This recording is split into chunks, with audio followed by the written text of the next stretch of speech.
मैं Jitendra Malwa study YouTube channel पर आपका स्वागत करता हूं। आज की वीडियो में हम स्टार्ट करने वाले बहुत ही बेस्ट, बहुत ही रोमांटिक, जो रोमांचक, जो काव्य का जो रोमांचक जो टॉपिक होता है वो स्टार्ट करने वाले हैं हम। तो हम आज स्टार्ट करने वाले हैं रस को। तो जिस प्रकार से शरीर को जीवित रखने के लिए आत्मा की आवश्यकता होती है, उसी प्रकार को काव्य में शब्दों के द्वारा शोभा बढ़ाने के लिए, यानी कि उसमें जीव, यानी कि उसमें जीवन डालने के लिए रस की आवश्यकता होती है। तो आज हम पढ़ने वाले हैं रस। तो रस जब हम पढ़ेंगे अभी, तो आपको बहुत ही रोमांटिक सीन नज़र आएगा।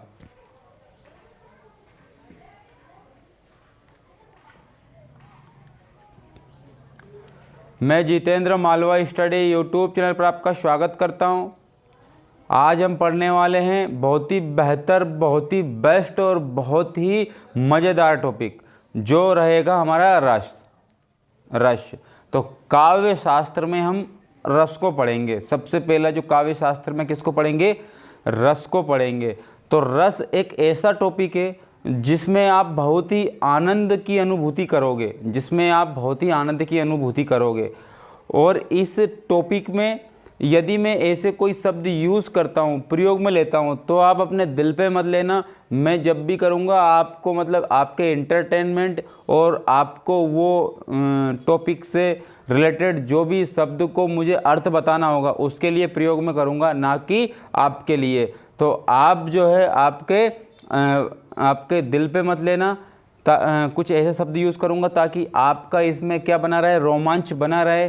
तो जिस प्रकार से थिएटर में रोमांच की फीलिंग्स आती है, उसी प्रकार में इस रस टॉपिक में आपको रोमांच की फीलिंग आएगी। तो देखते हैं, हम रस को स्टार्ट करते। तो रस क्या है? जिस प्रकार से हमारे शरीर के लिए हमारी आत्मा की आवश्यकता होती है, हमारे शरीर को आत्मा जीवित रखती है, उसी प्रकार से काव्य को रस जीवित रखता है। जिस प्रकार से हमारे शरीर में आत्मा की आवश्यक है, उसी प्रकार से काव्य में रसों की बहुत प्रधानता है। अगर रस को हटा दिया जाए तो वो जिस प्रकार से शरीर से आत्मा हटा दी जाए तो आत्मा क्या है, शरीर क्या हो जाएगा? नश्वर हो जाएगा। क्या हो जाएगा? बिल्कुल भी उसमें कोई काम का नहीं रहेगा, बिल्कुल नश्वर हो जाएगा। उसी प्रकार से काव्य में से अगर रस को हटा दिया जाए, अलंकार को हटा दिया जाए, तो क्या बचेगा? काव्य में ओनली ओन शब्द बचेंगे, यानी कि जीवन रहित बचेगा वो, जिसमें कोई भी क्या नहीं होगा, रोमांच नहीं होगा, पढ़ने में आपको आनंद नहीं आएगा। तो रस क्या होता है? तो जिस दृश्य को देखकर, पढ़कर, सुनकर आपको आनंद की अनुभूति होती है, वही रस की परिभाषा कहलाती है। मैं और भी रस की परिभाषाएं बताऊंगा आपको, रस की परिभाषाएं और भी बताऊंगा मैं आपको, तो आगे बताऊंगा। लेकिन तो आज हम रस टॉपिक को स्टार्ट करने वाले हैं। तो रस को हम थोड़ा सा देख लेते हैं। किसको? रस को। तो रस को सबसे पहली बात, तो अगर मैं बात करूँ रस शब्द का उपयोग कहाँ हुआ था, तो मैं बात करता हूँ कि भाई रस शब्द का उपयोग, रस का सर्वप्रथम प्रयोग।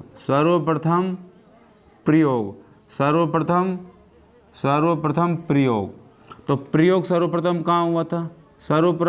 सर्वप्रथम प्रयोग तैत्तरीय उपनिषद में हुआ था। कौन से में? तैत्तरीय उपनिषद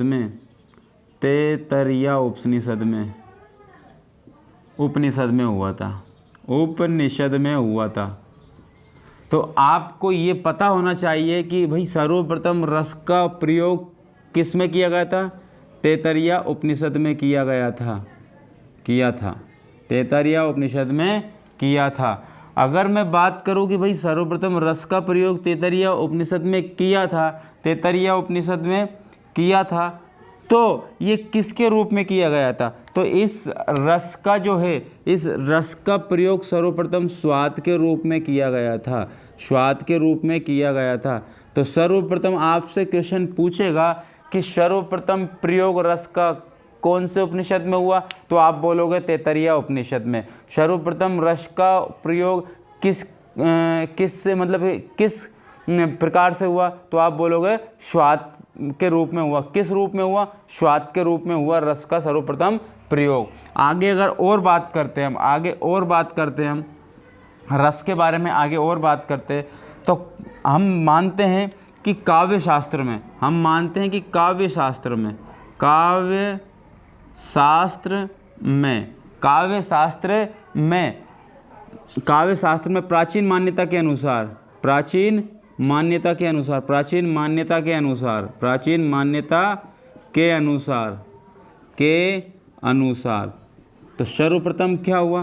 तो सर्वप्रथम बात की गई पहले तो अलंकार की, पहले तो किसकी बात की गई? अलंकार की। उसके बाद रस को भी पहले ही निरूपित कर दिया गया था, लेकिन रस शब्द का जो मतलब है ना, शब्द नहीं मिल रहा था। मगर रस तो पहले भी प्रयोग में होता था, लेकिन पहले कौन सा काव्य होता था? काव्य के अंतर्गत कौन सा? अलंकार प्रयोग होता था। लेकिन उसके बाद में काव्य शास्त्रों ने मान्यता, काव्य शास्त्रों ने मान्यता अलंकार के बाद किसको दिए? रस को दिए। किसको दिए? रस को दिए। तो यहाँ पे मैं बोल सकता हूँ कि सर्वप्रथम प्रयोग रस का कौन से उपनिषद में हुआ था? आप बोलोगे तैत्तरीय उपनिषद में। कौन से उपनिषद में? तैत्तरीय उपनिषद में। तो रस का प्रयोग सर्वप्रथम किस रूप में हुआ था? आप बोलोगे श्वात के रूप में। तो प्राचीन मान्यता के अनुसार काव्य शास्त्र में सर्वप्रथम किसका वर्णन किया जाता? अलंकार का। उसके बाद किसका आता है? उसके बाद आता है हमारा रस का। उसके बाद आता है हमारा रस का। तो इसको मैं मिटा रहा हूँ और आगे बात करते हैं हम, और आगे बात करते हैं। तो हमने देख लिया रस का सर्वप्रथम प्रयोग तैत्तरीय उपनिषद में हुआ था। और अगर अगली में बात करता हूँ, और अगर अगली में बात करता हूँ, अगली में बात करता हूँ तो क्या होगा यहाँ पे? तो हमारे जो काव्य शास्त्र के जो मतलब, हमारे जो काव्य शास्त्र के जो प्रख्यात है भरत मुनि, भरत मुनि। तो अगर मैं बात करता हूँ भरत मुनि की, तो भरत मुनि, किसकी मैं बात कर रहा हूँ? भरत मुनि। तो भरत मुनि को 200 ईसा पूर्व, 200 ईसा पूर्व, तो 200 ईसा पूर्व भरत मुनि को 200 ईसा पूर्व क्या माना गया? रस संप्रदाय का। किस क्या? रस संप्रदाय का, रस संप्रदाय का, रस संप्रदाय का प्रवर्तक माना गया है। क्या माना गया? प्रवर्तक माना गया है।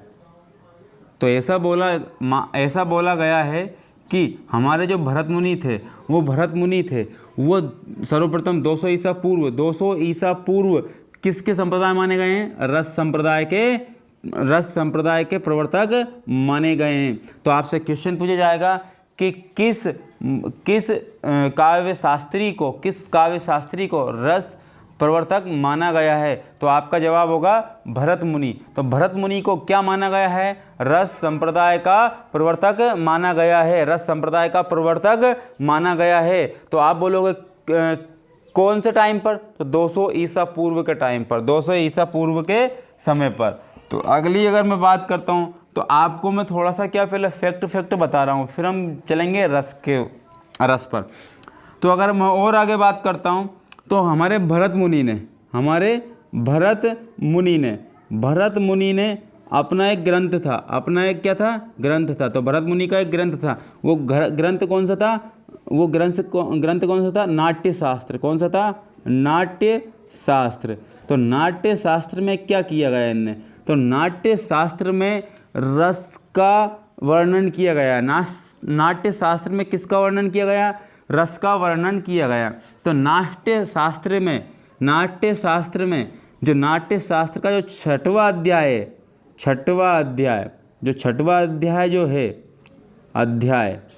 तो छठवां अध्याय में आप क्या देखोगे? और एक है सातवां अध्याय, तो यहाँ पे क्या कुछ विशेष बात बोली गई है यहाँ पे? तो छठवां अध्याय में भरत मुनि ने अपने ग्रंथ नाट्य शास्त्र में क्या बोला गया है? छठवें अध्याय में और सातवें अध्याय में क्या बोला गया है? तो छठवें अध्याय में स्थायी भाव, तो छठवें अध्याय में क्या दिया गया है? रस सूत्र दिया गया है। छठवें अध्याय में क्या दिया गया है? रस सूत्र दिया गया।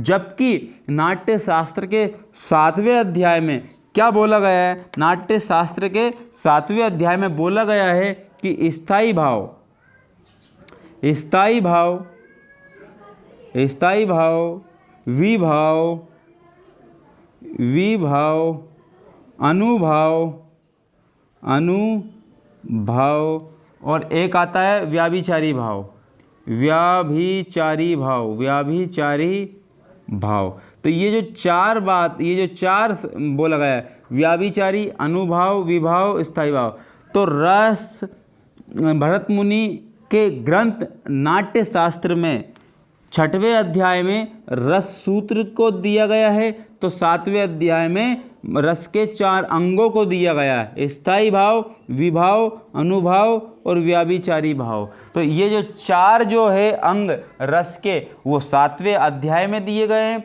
और जिसके बाद में 6ठे अध्याय में रस सूत्र दिया गया है, रस सूत्र दिया गया है। और आगे हम बढ़ते हैं, और आगे हम बढ़ते और अच्छे से डिटेल में समझने की कोशिश करते हैं हम थोड़ा सा।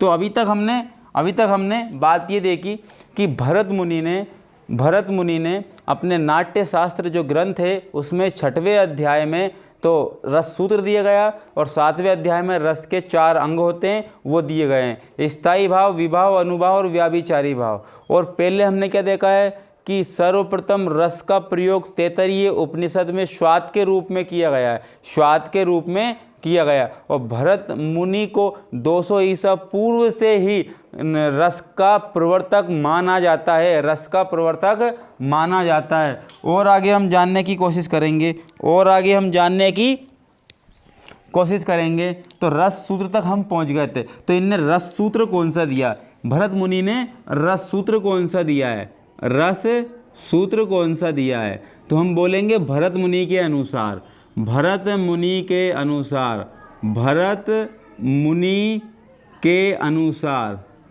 अनुसार क्या है यहाँ पे परिभाषा दी गई है, उनने परिभाषा नहीं, रस सूत्र दिया गया है, रस सूत्र दिया गया है। तो रस सूत्र को देख लेते हैं हम, कौन सा है रस सूत्र। तो रस सूत्र की बात करते, तो रस सूत्र कौन सा होता है? तो रस सूत्र होगा विभाव, विभाव, नुभाव, नुभाव, विभाव, अनुभाव, व्याभिचारी, व्याभिचारी, व्याभिचारी, व्याभिचारी, संयोगाद्र, व्याभिचारी, संयोगाद्र, रस निष्पत्ति, निष्पत्ति। तो ये सूत्र दिया गया है भाई, भरत मुनि ने उनके नाट्य शास्त्र में एक सूत्र दिया गया है, वो भी 6वें अध्याय में, विभाव, अनुभाव, व्याभिचारी, संयोगाद्र, रस निष्पत्ति। तो यहाँ पे हम देखेंगे विभाव, विभाव देखेंगे, विभावानुभाव, विभावानुभाव। तो यहाँ से छोटे आ की मात्रा जो उधर दे देंगे हम, तो क्या हो जाएगा विभाव, और ये आ इधर आ जाएगा तो क्या हो जाएगा अनुभाव, अनुभाव, क्या आ जाएगा व्याभिचारी, व्याभिचारी, और एक आ जाएगा हमारा स्थाई भाव, एक आ जाएगा हमारा स्थाई भाव। तो स्थाई भाव, तो हमने देखा कि हमारे भरत मुनि ने रस सूत्र दिया है 6वें अध्याय में अपने नाट्य शास्त्र में, तो विभावानुभाव, व्याभिचारी, संयोगाद्र, रस निष्पत्ति। तो यहाँ पे बोलेंगे हम विभाव, अनुभाव, व्याभिचारी भाव, स्थाई भाव।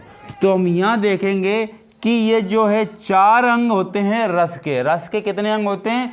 4 अंग होते हैं। तो हम इनकी संख्या की भी बात कर लेते हैं। तो विभाव की संख्या होती है 2, और आगे हम डिटेल में बात करेंगे। विभाव की संख्या होती है हमारी 2, और अनुभाव की संख्या होती है जो फिक्स होती है वो होती है 8। आपको कहीं कहीं पे देखने को मिलेगा 4, लेकिन जो 4 दिया गया है वो कभी फिक्स वैल्यू नहीं होती है। फिक्स वैल्यू हमारे काव्य शास्त्रियों ने 8 मानी है। व्याभिचारी जो भाव है, व्याभिचारी में भाव में कितनी होती है संख्या? 33, और स्थाई भाव की संख्या कितनी मानी गई है? 9। तो यहाँ पे आपको एक पॉइंट याद करना होगा कि स्थाई भाव की संख्या कितनी है? 9। विभाव की संख्या कितनी है? 8। अनुभाव की संख्या कितनी है? 8। और व्याभिचारी भाव की संख्या कितनी है? 33।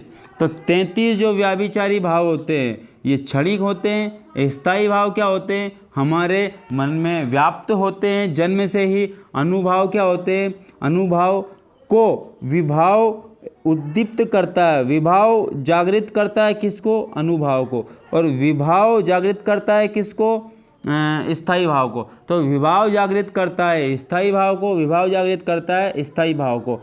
और स्थायी भाव जागृत होने के बाद जो हमारे शरीर में हमारे शरीर में जो भी प्रतिक्रियाएं होती है वो कहलाती है अनुभाव। क्या कहलाती है? अनुभाव। तो आगे हम बात करेंगे इसकी डिटेल में, और बात करेंगे हम इसकी डिटेल में भी हम बात करेंगे। तो हमारे भरत मुनि के अनुसार एक रस सूत्र हो गया।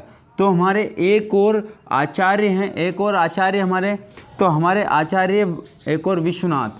तो पंडित या फिर आचार्य बोल दो आप, आचार्य विश्वनाथ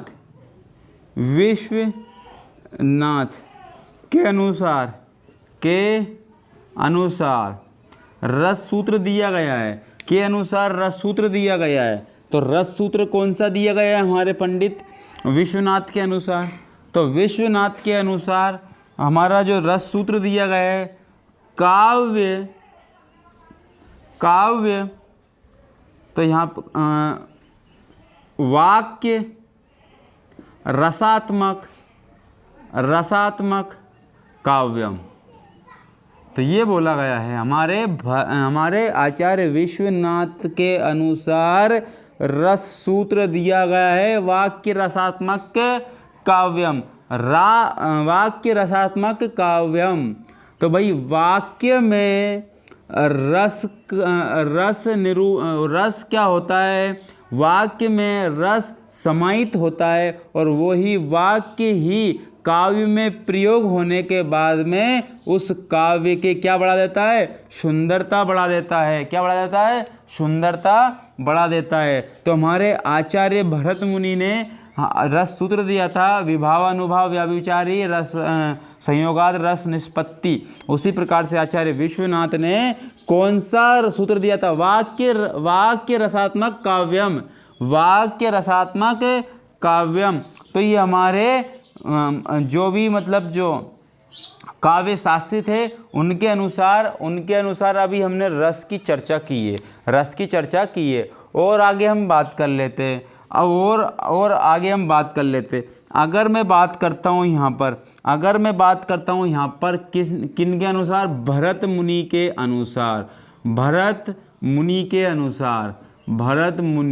तो भरत मुनि जी का ग्रंथ कौन सा है? नाट्य शास्त्र। भरत मुनि जी का कौन सा वो है ग्रंथ? नाट्य शास्त्र है। कौन सा है? नाट्य शास्त्र।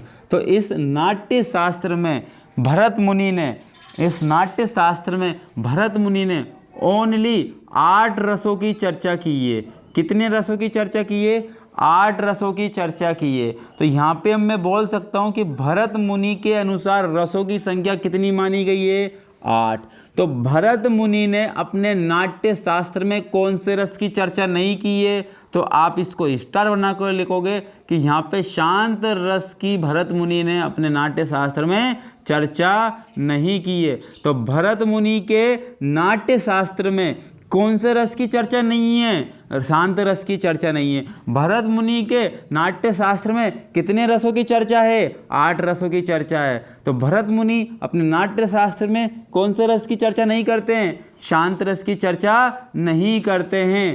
शांत रस की चर्चा नहीं करते हैं। ये आपको थोड़ा सा समझना होगा। और अगर पॉइंट बना के और हम लिखना चाहें तो यहाँ पर अगर मैं एक आचार्य और हुए आचार्य दंडी। तो आचार्य दंडी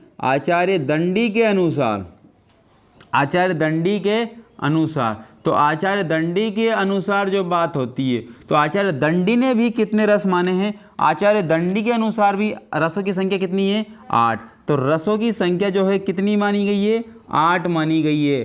तो रसों की संख्या भरत मुनि के अनुसार भी 8 मानी गई है। रसों की संख्या भरत मुनि ने अपने नाट्य शास्त्र में कितनी मानी है? 8। तो आचार्य दंडी के अनुसार भी रसों की संख्या कितनी मानी गई है? 8। तो ये आपको पॉइंट बहुत अच्छे से ध्यान में रखना होगा, बहुत अच्छे से ध्यान में रखना होगा। ये बहुत अच्छे से आपको ध्यान में रखने की आवश्यकता है। तो मैं मिटा रहा हूँ यहाँ पर।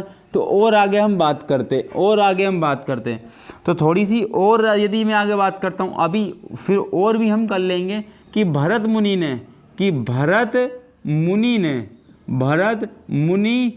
ने एक होता है वीर रस। तो इस वीर रस, ये होता है वीर रस। तो इस वीर रस के 3 अंग माने हैं। इस वीर रस के कितने अंग माने हैं? वीर रस किसके अनुसार? भरत मुनि ने वीर रस के कितने अंग माने हैं? 3 माने हैं। कितने अंग माने? 3। अंग बोल दो या फिर भेद बोल दो। तो वीर रस के कितने भेद हैं? 3 बोले हैं। तो एक तो होगा युद्धवीर, एक हो गया धर्मवीर, एक हो गया दानवीर। तो ये जो वीर रस के 3 भेद भरत मुनि के अनुसार माने गए हैं, युद्धवीर, धर्मवीर और दानवीर। तो क्या बोलेंगे हम? युद्धवीर, धर्मवीर, दानवीर। ये किसके अनुसार है? भरत मुनि के अनुसार। और आगे अगर मैं बात करता हूँ, और यदि मैं आगे बात करता हूँ यहाँ पर, और अगर मैं यदि बात करता हूँ तो मैं अगर बात करूँ और को रति के 3 भेद माने गए हैं। जो रति है श्रृंगार रस का स्थायी भाव, उसके 3 भेद माने गए। उस 3 भेद के अनुसार 3 रस की क्या होती है? यहाँ पे निष्पत्ति होती है। तो रति के 3 भेद माने गए हैं। वो 3 भेद कौन कौन से हैं? पहला है दाम्पत्य रति, यानी रति मतलब प्रेम। जो दाम्पत्य यानी कि जो पारिवारिक जो जोड़ा होता है, युगल पति पत्नी का जोड़ा, तो एक वो रति हो जाएगा दाम्पत्य रति। तो और आगे मैं बात करता हूँ यहाँ पे, और कौन सा रति है? वात्सल्य रति। तो एक रति क्या है? वात्सल्य का मतलब क्या होता है? स्नेह। क्या होता है? स्नेह। अब स्नेह किससे होता है? माँ को बेटे से होता है, पिता को बेटे से होता है, हाँ या ना? तो और भगवान को अपने भक्त से होता है वात्सल्य। लेकिन वो हम एक अलग बात और अलग से करेंगे। तो वात्सल्य रस माँ से बेटे का होता है, पिता से बेटे का होता है। और एक और रति का भेद एक और माना गया है, वो है भक्ति रति। कौन सा रति? भक्ति रति। तो भक्ति रति, तो ये भक्ति जो रति है, तो यहाँ से हम बोल सकते हैं कि भक्ति, भगवान के प्रति भक्ति, गुरु के प्रति भक्ति, तो जो भी भक्ति होगी वो भक्ति रति के अंतर्गत आएगी। यानी कि रति मतलब क्या होता है? प्रेम। रति मतलब क्या होता है? प्रेम। यदि भगवान से क्या करता है? भगवान की भक्ति में क्या रखता है? वो प्रेम रखता है। यानी कि वत्सल्य, अपने बेटे के प्रति माँ क्या रखती है? प्रेम रखती। अपने पति अपने पत्नी के प्रति क्या रखता है? प्रेम रखता है। या पत्नी अपने पति के प्रति क्या रखती है? प्रेम रखती है। तो पति और पत्नी युगल जोड़ा होता है, उसके लिए हम नायक या नायिका के लिए हम कौन सा रति यूज करेंगे? दाम्पत्य रति। और लेकिन जो माँ बेटे और पिता पुत्र का जो वत्सल्य होता है, उसको किस में रखेंगे? वात्सल्य में रखेंगे। भक्ति, भगवान के प्रति जो भक्ति होगी, जो प्रेम होगा, वो किसके प्रति रखेंगे? भगवान के प्रति। वो किसके अंतर्गत रखेंगे? भक्ति के अंतर्गत। यानी कि दाम्पत्य रति और वात्सल्य रति और भक्ति रति। तो यहाँ से 3 रसों की क्या होती है? निष्पत्ति होती है। तो यहाँ अगर मैं बात करता हूँ, इसमें तो हम मानेंगे श्रृंगार रस। इसमें क्या मानेंगे? श्रृंगार रस मानेंगे। क्या मानेंगे? श्रृंगार रस। और इसमें क्या मानेंगे? वत्सल्य रस। क्या मानेंगे? वत्सल्य रस मानेंगे। और इसमें कौन सा रस मानेंगे? भक्ति रस मानेंगे। कौन सा रस मानेंगे? भक्ति रस मानेंगे। तो यहाँ पे आपको ध्यानपूर्वक समझना होगा ये बात। मैं और बता रहा हूँ आपको कि मैं जितनी डिटेल में आपको बताने की कोशिश करूँगा, बहुत ज़्यादा डिटेल में बताने की कोशिश करूँगा। और यहाँ से आपका एक भी इस टॉपिक से यहाँ पे एक भी क्वेश्चन आपका गलत नहीं होगा, यानी कि छूटेगा नहीं, चाहे MPSI हो या फिर पटवारी हो। और MPSI के बाद जो भी हिंदी आती है हमारे MP UP एग्ज़ामों में, वो उससे निम्न स्तर की ही होती है। अगर MPSI की जो तैयारी करने वाला व्यक्ति है, वो दूसरी एग्ज़ाम के जो हिंदी जो आती है उसको तो नॉर्मली में कर देता है। जबकि यहाँ पे हमारे YouTube पे कुछ चैनल ऐसे हैं, जो कुछ टीचर ऐसे हैं जो बहुत ही अच्छे से पढ़ाते हैं। लेकिन कुछ टीचर ऐसे होते हैं, पढ़ाते तो हैं बहुत अच्छा, लेकिन वो नॉर्मल सा आपको क्या देते हैं, कंटेंट देते हैं। तो नॉर्मल सा कंटेंट एकदम से फिट तो हो जाता है दिमाग में, लेकिन बात ही आती है कि वहाँ से आजकल क्वेश्चन बहुत ही नाम मात्र के बन रहे हैं। आजकल क्वेश्चन बन रहे हैं बिल्कुल कॉन्सेप्चुअल क्वेश्चन बन रहे हैं। तो आपको अगर यदि बेहतर ढंग से पढ़ाई करना है, तैयारी करना है, तो आप इस चैनल को सब्सक्राइब कीजिएगा, लाइक कीजिएगा। यहाँ पे आपको हिंदी सब्जेक्ट में आपको प्रत्येक टॉपिक को बहुत ही बेहतर ढंग से आपको समझाया जाएगा और आपका क्वेश्चन बिल्कुल भी गलत नहीं होगा, बिल्कुल भी गलत नहीं होगा। और आप जिस भी एग्ज़ाम की तैयारी करोगे उस एग्ज़ाम के लिए ये जो चैनल है आपके लिए सफिशिएंट होगा। तो यहाँ पे हम आगे बात करते हैं, तो ये रति के 3 भेद मान लिए हमने, रति के 3 भेद मान लिए, दाम्पत्य रति, वात्सल्य रति, भक्ति रति। तो दाम्पत्य रति का क्या होगा, श्रृंगार रस होगा। वात्सल्य रति का क्या होगा, वात्सल्य रस होगा। और भक्ति रति का क्या होगा, भक्ति रस होगा। और हम आगे अगर बात करते हैं, तो और नेक्स्ट अगर बात करते हैं कॉन्सेप्ट की, नेक्स्ट कॉन्सेप्ट की अगर मैं बात करता हूँ यहाँ पर, तो एक और बात समझ लीजिएगा कि यहाँ पे जिस प्रकार से स्थापत्य कला का स्वर्णिम युग किसे कहा जाता है,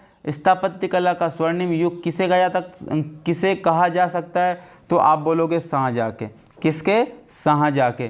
तो आप अगर मैं बात करता हूँ तो रस का भी क्या होगा, स्वर्णिम युग होगा। तो रस का स्वर्णिम युग, स्वर्णिम युग,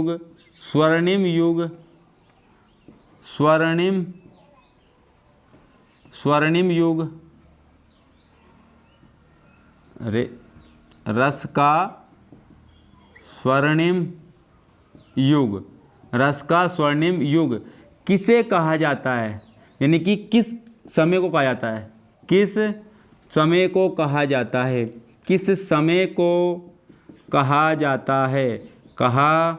जाता है। तो हम बोलेंगे कि रस का स्वर्णिम युग 850 ईस्वी से 1050 ईस्वी तक को स्वर्णिम युग कहते हैं। रस का जो स्वर्णिम युग है वो किसको कहते हैं, 850 ईस्वी से 1050 ईस्वी के समय को ही हम रस का स्वर्णिम युग मानते हैं। और अगर मैं आगे बात करता हूँ, अब हम रसों के अंतर्गत आते हैं, रस पर आते हैं। तो हम बात कर लेते हैं रस। तो मैं यहाँ पर क्या लिखूँगा, यहाँ पर लिखूँगा मैं रस का नाम, यहाँ पर क्या लिखूँगा मैं, रस, क्या लिखूँगा, रस। और यहाँ पे क्या लिखूँगा मैं, स्थाई भाव लिखूँगा। क्या लिखूँगा, स्थाई भाव। तो हम बात कर लेते हैं रस की। तो सबसे जो पहला रस है वो कौन सा होगा, श्रृंगार रस। क्या होगा, श्रृंगार रस। तो श्रृंगार रस, तो श्रृंगार रस के आगे मैं बात करता हूँ, श्रृंगार रस के बाद में कौन सा होगा, हास्य रस। और हास्य रस के बाद में कौन सा होगा, हास्य रस के बाद में होगा करुण रस। कौन सा होगा, करुण रस। और करुण रस के बाद में बात करता हूँ, कौन सा होगा, रौद्र रस। कौन सा होगा, रौद्र रस। और रौद्र रस के बारे में उसके बाद में बात करता हूँ वीर रस। वीर रस की अगर मैं बाद में बात करता हूँ, यहाँ पे भयानक रस। क्या होगा, भयानक रस। भयानक क्या होगा, रस। भयानक रस के बात करता हूँ तो मैं विभत्स रस। विभत्स रस की मैं बात करता हूँ, अद्भुत रस। कौन सा होगा, अद्भुत रस। अद्भुत रस। अद्भुत बोल दो या फिर अद्भुत बोल दो, अद्भुत रस। तो ये हमारे बात करते, ये 1 2 3 4 5 6 7 ये 8। तो ये जो 8 रस हैं, ये जो 8 रस हैं, ये जो रसों की संख्या जो है 8, ये किसके अनुसार है, ये किसके अनुसार है। तो आप बोलोगे यहाँ पर ये किसके अनुसार है, ये आप बोलोगे भरत मुनि के अनुसार है। किसके अनुसार है, भरत मुनि के अनुसार है। किसके अनुसार, भरत मुनि के अनुसार। तो यहाँ पे ये 8 रसों की जो चर्चा की है वो किसके अनुसार की है? भरत मुनि के अनुसार, भरत मुनि के अनुसार। तो भरत मुनि ने अपने नाट्य शास्त्र में किस रस की चर्चा की है? तो हम बोलेंगे 8 रस की चर्चा की है भरत मुनि ने अपने नाट्य शास्त्र में। तो कौन से रस की चर्चा नहीं की है? कौन से रस की चर्चा नहीं की है? तो जो हमारा नवा रस जो होगा वो होगा शांत रस। कौन सा रस? शांत रस। तो शांत रस का स्थायी भाव बता करके, तो आगे बात कर लेते हैं, फिर और बात करेंगे हम। तो 9वें के बाद में कौन सा होगा? 10वां होगा, वो होगा वात्सल्य रस। वात्सल्य रस, वात्सल्य रस। तो इस वात्सल्य रस के बारे में जो बाद में 11वां जो होगा, वो जो 11वां होगा वो कौन सा होगा? भक्ति रस। तो यहाँ पे दिख रहा है, तो थोड़ा सा मैं ऊपर लिख देता हूँ, 11वां भक्ति रस, भक्ति रस। तो यहाँ पे ये 11 रस हो चुके हैं। कितने रस हो चुके हैं? 11 रस हो चुके हैं। तो अगर मैं बात करता हूँ कि क्वेश्चन कैसे पूछा जाएगा कि भरत मुनि ने अपने नाट्य शास्त्र में कितने रसों की चर्चा की है? 8 रसों की चर्चा की है। भरत मुनि ने अपने नाट्य शास्त्र में कौन से रस की चर्चा नहीं की है? शांत रस की चर्चा की है। शांत रस की चर्चा नहीं की है। भरत मुनि के अनुसार वीर रस के कितने अंग होते हैं? वीर रस के कितने भेद होते हैं? तो बोलोगे आप 3 भेद होते हैं। कौन सा वीर? दानवीर। कौन सा वीर? धर्मवीर। कौन सा वीर? युद्धवीर। तो ये 3 वीर रस के भेद होते हैं। भरत मुनि के अनुसार रसों की संख्या कितनी मानी गई है? 8 मानी गई है। और आचार्य दंडी के अनुसार भी कितनी संख्या मानी गई है रसों की? 8 मानी गई। लेकिन स्थायी भावों की संख्या कितनी है? 9। लेकिन स्थायी भावों की संख्या कितनी है? 9। स्थायी भावों की संख्या 9 है। और रसों की संख्या कितनी मानी है टोटल? अभी वर्तमान में बात करें तो 11। रसों की संख्या कितनी है? 11। लेकिन भरत मुनि ने रसों की संख्या कितनी मानी है? 8। तो यहाँ पे हम बात करेंगे कि स्थायी भावों की संख्या कितनी है? 9।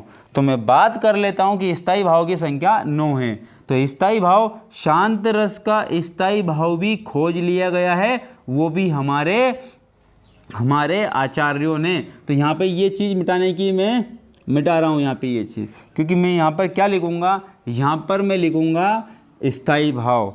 तो मैं बात कर लेता हूँ स्थायी भाव की। तो श्रृंगार रस का स्थायी भाव रति होता है। क्या होता है? रति। हास्य रस का स्थायी भाव हास होता है। करुण रस का स्थायी भाव शोक होता है। क्या होता है? शोक। और रौद्र रस का स्थायी भाव क्रोध होता है। क्या होता है? क्रोध। और वीर रस का स्थायी भाव उत्साह होता है। क्या होता है? उत्साह। और भयानक रस का स्थायी भाव भय होता है। और विभत्स रस का स्थायी भाव जुगुप्सा होता है। क्या होता है? जुगुप्सा। और अद्भुत रस का स्थायी भाव विस्मय होता है। क्या होता है?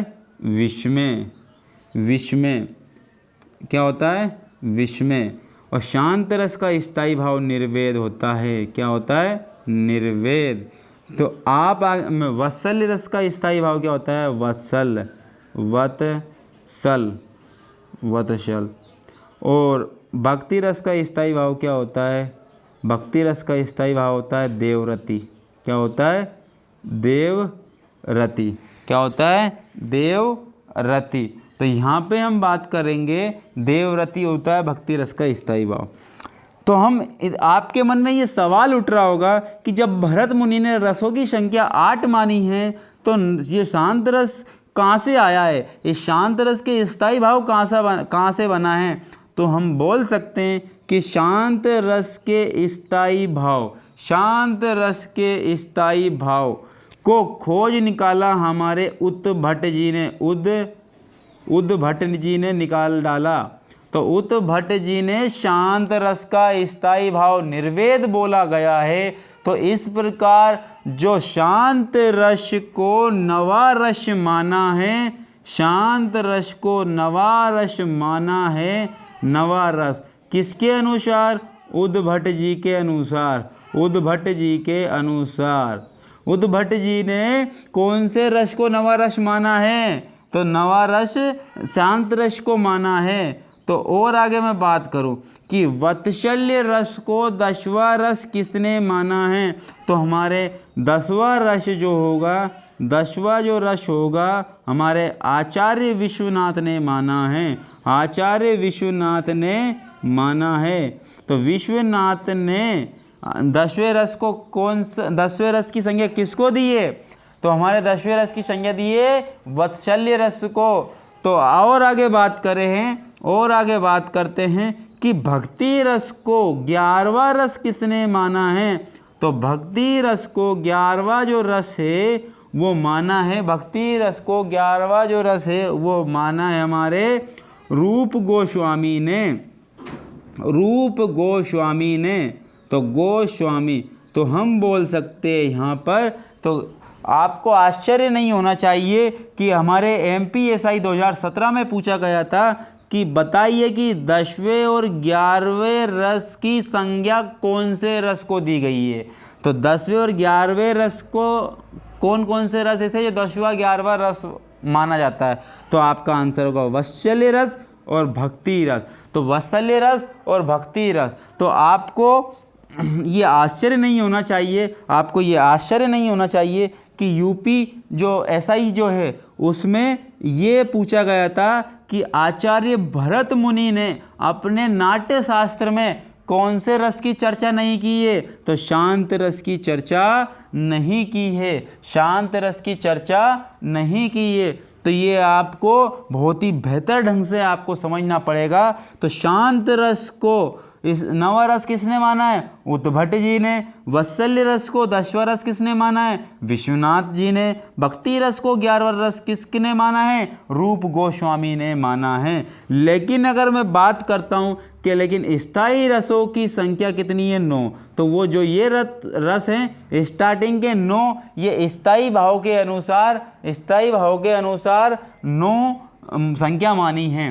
तो हम और बात करते हैं, इसकी और डिटेल में बात करते हैं कि भाई अगर हम और बात करते हैं कि आचार्य जो मतीराम जी थे, आचार्य जो मतीराम जी थे उन्होंने इसे रतिराज की संज्ञा दी है।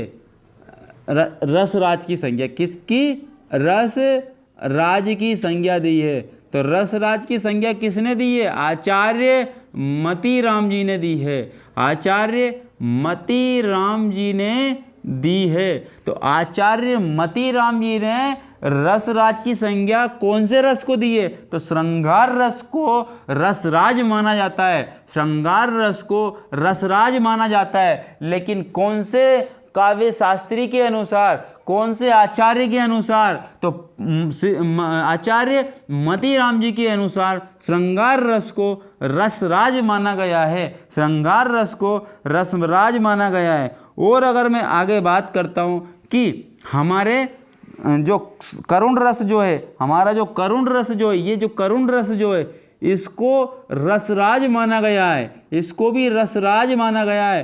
तो इसको रसराज किसके अनुसार माना गया है? तो इसको रसराज भवभूति के अनुसार माना गया है, आचार्य भवभूति के अनुसार माना गया है, भवभूति के अनुसार। तो भवभूति के अनुसार, मतीराम के अनुसार, मतीराम के अनुसार, भवभूति के अनुसार, भवभूति के अनुसार।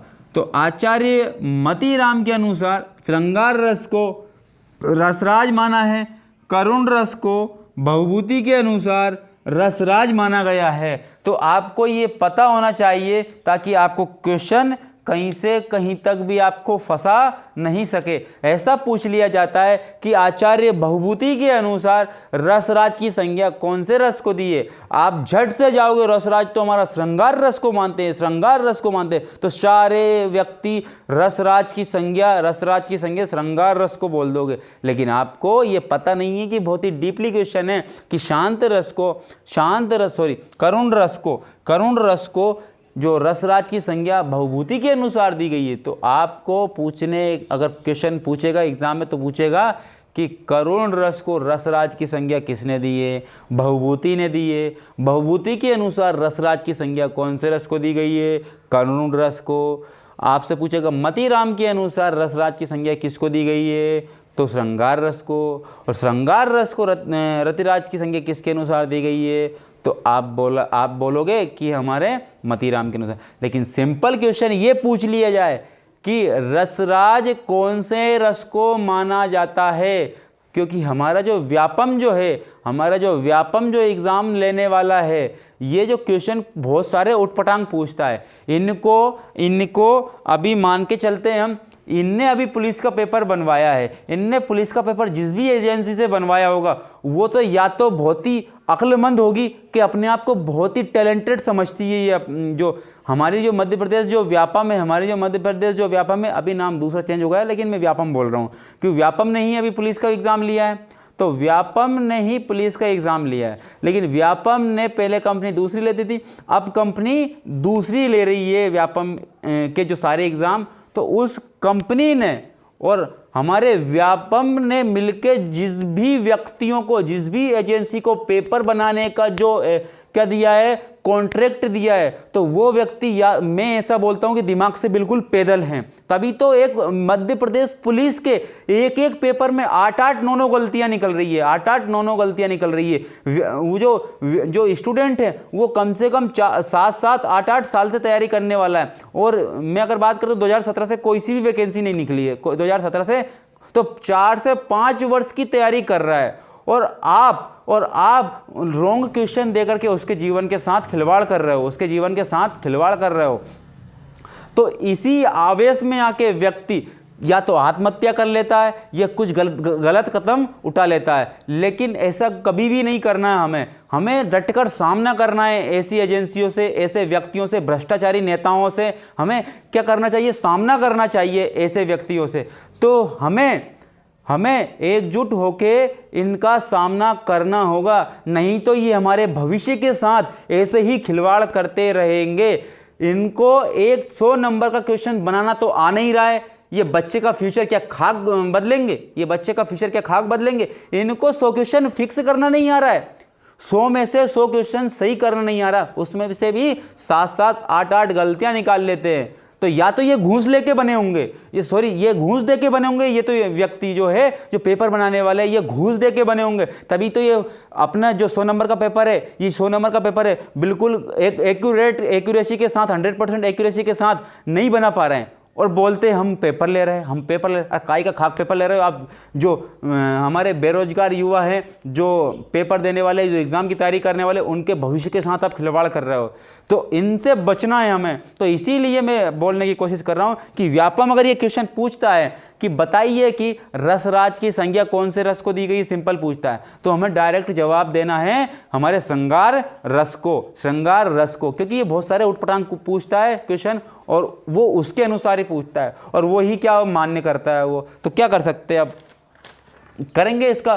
कुछ विरोध करेंगे, देखते हैं आगे क्या हो सकता है इसका। तो आगे चलते हैं। तो ये मैंने रसों की क्या है, यहाँ पर रसों की, यहाँ पे मैंने स्ट्रक्चर बना के इनकी डिटेल बताने की कोशिश की है। तो आपको मेरे हिसाब से समझ में बहुत अच्छे से आ रहा होगा।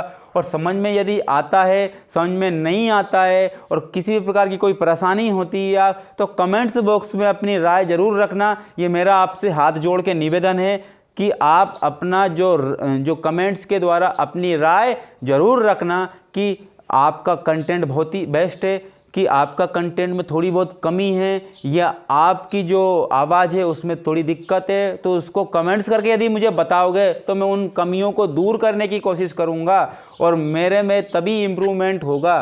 और आप जो है इस वीडियो को इतना ज़्यादा फैलाइए ताकि जो व्यक्ति तैयारी कर रहे हैं उन तक पहुंच सके, क्योंकि मैं जो है यहाँ पे बहुत ज़्यादा स्टडी करके इस रसों की, यानी कि रसों की छोड़ो, हिंदी के कोई सा भी टॉपिक है उसकी खोज करके लाता हूँ। 4 से 5 घंटे की मेहनत होती है, उसको मैं क्या करता हूँ, नोट करता हूँ, फिर जा कर के आपको यहाँ पे मैं प्रोनाउंसिएशन, यानी कि उसका क्या करता हूँ, मैं डिटेल आपको बताता हूँ। तो इसमें बहुत मेहनत इसमें बहुत मेहनत लगती है। तो आप जैसे ही लाइक करोगे, जैसे ही इस चैनल को सब्सक्राइब करोगे, तभी मेरे को मोटिवेशन और मिलेगा, तो मैं और ही बेहतर ढंग से, और ही बेहतर डिटेल, और ही बेहतर कॉन्सेप्ट लाके यहाँ पे मैं आपके समक्ष रखूँगा। तो इससे मेरा क्या होता है, उत्साहवर्धन होता है। और आप सभी ऐसा ही सपोर्ट बनाए रखें। तो थोड़ा सा मैं आपसे ये अनुग्रह करता हूँ, ये आग्रह करता हूँ कि आप मेरा सपोर्ट अवश्य कीजिएगा, ताकि मैं थोड़ा सा क्या है, मेरे अंदर मोटिवेशन और तेज होगा, और ज़्यादा होगा। तो मैं आपको एक दिन में 2-2 वीडियो ला करके आपको प्रोवाइड करवाता रहूँगा। चलो आगे चलते हैं। तो ये हो गया। अब मैं इसको मिटा रहा हूँ, तो यहाँ पे एक बात और ध्यान रख लो, थोड़ा सा एक बात और ध्यान रख लो यहाँ पे कि जो शांत रस है, ये जो शांत रस है, तो शांत रस को रसों का दास माना गया है। तो ऐसा क्वेश्चन पूछ लेगा कि रसों का दास कौन से रस को माना गया है? रसों का दास माना गया है शांत रस को। रसों का दास माना गया है शांत रस को। किसको माना गया है? शांत रस को। तो यहाँ पे मैं मिटा रहा हूँ, आप चाहो तो स्क्रीनशॉट ले सकते हो इसका। चलो यहाँ पे अब आगे चलते हैं, थोड़ा सा क्या है, अब आगे बात करते हैं। आपको रस, अभी तो मैं रस की डिटेल बता रहा हूँ, तो रस में और भी रोमांच आएगा, क्योंकि मैं ऐसे शब्द यूज़ करूँगा ताकि आप बोर भी नहीं होगे और पूरा का पूरा आप समझ भी जाओगे और याद भी आपको रह जाएगा। तो जैसे कि आगे मैं बात करता हूँ, तो यहाँ पे रस की परिभाषा अगर मुझे देना है, तो रस की परिभाषा मैं किस प्रकार से दूंगा?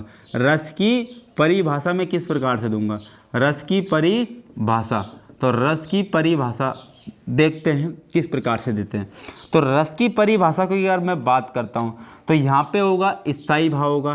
क्या होगा? स्थायी भाव होगा। तो स्थायी भाव,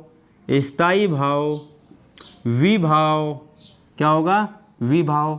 तो मैं आपको एक अत्याधुनिक वैज्ञानिक परिभाषा बता रहा हूँ, अत्याधुनिक और वैज्ञानिक परिभाषा बता रहा हूँ मैं यहाँ पर। तो वो परिभाषा क्या होगी, मैं आपको थोड़ा सा डिक्लेयर करके बताता हूँ आपको। स्थायी भाव, विभाव, और एक क्या होगा? अनुभाव। क्या होगा? अनुभाव। और एक होगा व्याभिचारी भाव। दिख रहा है? हाँ ठीक है, यहाँ पे व्याभिचारी भाव, व्याभिचारी। तो व्याभिचारी जो भाव होगा ये होगा। तो आपको यहाँ देखना है कि स्थायी भाव में, तो यहाँ पे बोल सकते हैं, यहाँ पे स्थायी भाव क्या लिखेंगे हम? यहाँ पे लिखेंगे कि रस का स्थायी भाव। जिस भी रस की परिभाषा देखनी है तो उस रस का स्थायी भाव। तो मैं बोल सकता हूँ जब कोई सा भी रस होगा उसका स्थायी भाव। जब अगर मैं बात करता हूँ, मुझे श्रृंगार रस की परिभाषा बनाना है। किसकी परिभाषा बनाना है? श्रृंगार रस का। और श्रृंगार रस का जो स्थायी भाव क्या होता है? रति। मैं बोलूँगा जब रति नामक स्थायी भाव, विभाव, अनुभाव, व्याभिचारी भाव व्यक्त होते हैं या प्रकट होते हैं या उत्पन्न होते हैं, तो वही श्रृंगार रस का रूप धारण कर लेता है। एक बार और फिर देखना, जब रति नामक स्थायी भाव, विभाव, अनुभाव, व्याभिचारी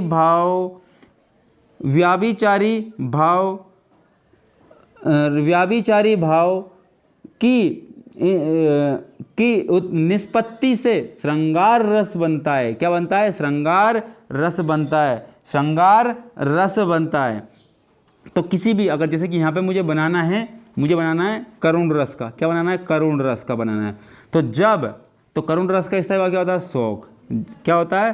शोक। क्या होता है? शोक होता है। तो मैं बोलूँगा कि जब शोक नामक स्थायी भाव, विभाव, अनुभाव, व्याभिचारी भाव व्यक्त या प्रकट या उत्पन्न होते हैं, तो वहाँ शोक करुण रस कहलाता है। मुझे अगर बनाना है यहाँ पे शांत रस का, तो शांत रस का स्थायी भाव क्या होता है? निर्वेद। क्या होता है? निर्वेद। तो मैं यहाँ पे बोलूँगा जब निर्वेद नामक स्थायी भाव, विभाव, अनुभाव, व्याभिचारी भाव उत्पन्न होता है, तो वह शांत रस की संज्ञा ले लेता है। तो यहाँ पे ये क्या हो गया आपका? ये किसी भी रस की क्या हो गई? परिभाषा हो गई। क्या हो गई? परिभाषा हो गई। क्या हो गई? परिभाषा हो गई। तो यहाँ पे आपको ये ध्यान रखना पड़ेगा। तो सभी रसों की अगर परिभाषा देना है तो इस प्रकार से आपको देना होगा, इस प्रकार से आपको देना होगा। आगे चलते हैं, आगे चलते हैं। तो आगे चलने से पहले थोड़ा सा और बात कर लेते हैं। रस के अंग, रस के अंग, रस के अंग कितने होते हैं? रस के अंग 4 होते हैं। रस के अंग कितने होते हैं? 4 होते हैं। रस के अंग, रस के अंग कितने होते हैं? 4 होते हैं। तो रस के अंग 4 होते हैं। तो यहाँ पे रस के अंग 4 कौन कौन से होते हैं? तो रस के अंग यहाँ पे 4 कौन कौन से होते हैं? तो रस के अंग यहाँ पे 4 कौन कौन से होते हैं? सबसे पहली बात तो स्थायी भाव, सबसे पहली बात तो क्या होगा? स्थायी भाव होगा। स्थायी भाव, स्थायी भाव, स्थायी भाव, स्थायी भाव। अगला कौन सा होगा? विभाव। अगला कौन सा होगा? विभाव। अगला कौन सा होगा? अनुभाव, अनुभाव। अगला कौन सा होगा? अगला कौन सा होगा? व्याभिचारी भाव, व्याभिचारी भाव, व्याभिचारी भाव। इसको व्याभिचारी भाव को हम बोलते हैं संचारी भाव बोल दें। क्या बोल दें? संचारी भाव बोल दें, संचारी भाव। या इनको क्षणिक भी बोल सकते हैं। क्या बोल सकते हैं? क्षणिक भाव भी बोल सकते हैं। क्या बोल सकते हैं? क्षणिक भाव भी बोल सकते हैं। तो यहाँ पे हमने देखा है कि रस के अंग कितने माने गए हैं? रस के अंग कितने माने गए हैं? तो रस के अंग 4 माने गए हैं। रस के अंग कितने माने गए हैं? तो रस के अंग 4 माने गए। रस के अंग कौन कौन से माने गए हैं? 4। तो आप बोलोगे स्थायी भाव, आप बोलोगे स्थायी भाव, उसके बाद आप बोलोगे विभाव, उसके बाद आप बोलोगे अनुभाव, उसके बाद आप बोलोगे व्याभिचारी भाव। तो व्याभिचारी भाव को हम क्या बोल सकते हैं? व्याभिचारी भाव को हम बोल सकते हैं यहाँ पे संचारी भाव। संचारी भाव को हम क्या बोल सकते हैं? क्षणिक भाव बोल सकते हैं। तो ये रस के 4 अंग हो गए हैं। तो रस के 4 अंग हमने देख लिए। तो इनकी संख्या हमने पहले ही क्या कर ली थी? देख ली थी। लेकिन हम एक बार और देख लेते हैं कि रस की संख्या कितनी, इनकी संख्या कितनी है। तो स्थायी भाव की संख्या कितनी होती है? 9। स्थायी भाव की संख्या कितनी होती है? 9। विभाव की संख्या कितनी होती है? 2। अनुभाव की संख्या कहीं कहीं पे आपको 4 देखने को मिलेगी, लेकिन 4 तो आपको दर्शा के रखा है, 4 तो आपको दर्शा के रखा है। लेकिन यहाँ पे वास्तविकता में जो होती है कितनी होती है? 8 होती है। कितनी होती है? 8। तो मैं आपको बता भी दूंगा किस प्रकार से होगी, मैं आपको बता भी दूंगा किस प्रकार से होगी। तो यहाँ पे कितनी होगी? 8। तो ओब्लिक में आप 4 भी लिख लो, लेकिन 4 होती नहीं है, वो हम देख लेंगे, उसको फिक्स कर देंगे हम कि ये 8 है, तो आपको समझ में भी आ जाएगा। लेकिन वास्तव में कितनी होती है? 8। व्याभिचारी भाव की संख्या कितनी होती है? क्षणिक भाव की संख्या कितनी होती है? संचारी भाव की संख्या कितनी होती है? 33। तो इनकी संख्याएं इतनी मानी गई है, इनकी संख्याएं इतनी मानी गई है। तो यहाँ पे 9 तो आपने स्थायी भाव को देख ही लिया है, 9 तो आपने स्थायी भाव को देख ही लिया है। फिर विभाव की संख्या 2 कौन कौन सी होती है? अनुभाव की संख्या 4 या 8 कौन कौन सी होती है? व्याभिचारी भाव, संचारी भाव, क्षणिक भाव की संख्या 33 कौन कौन सी होती है? तो इनको हम नहीं समझेंगे, क्योंकि जो ये है इनकी मैं परिभाषा बता दूंगा। तो परिभाषा देखते हैं, इनकी परिभाषा देखते हैं कि स्थायी भाव हमारे मन में क्या होता है? स्थायी भाव हमारे मन में क्या होता है? पहले से जागृत होता है।